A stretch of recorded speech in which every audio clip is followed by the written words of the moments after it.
Good morning everyone. আজকে সকালটা শুরু করেছিলাম ভেজানো এরকম বাদাম দিয়ে আর এবিসি জুস দিয়ে। স্নান সেরে নিয়েছিলাম আর ব্রেকফাস্টে খেয়েছিলাম একটা ম্যাঙ্গো স্মুদি। এটার মধ্যে সমস্ত রকম ড্রাই ফ্রুটসও দেওয়া ছিল।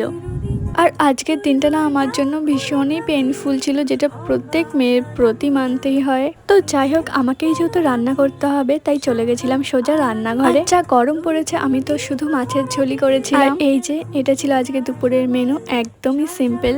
ফ্রিজে ছিল একটা আইসক্রিম, সেটাই আমার মনে পড়েছে হঠাৎ, তো সেটাই বার করে আমি দুপুরবেলা খাচ্ছিলাম।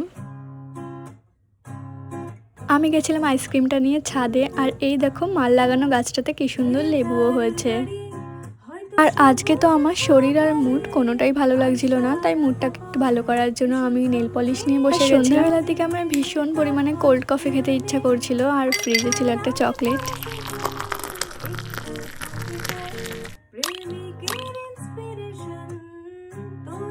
আর এটা খেতেও না বেশ ভালো হয়েছিল।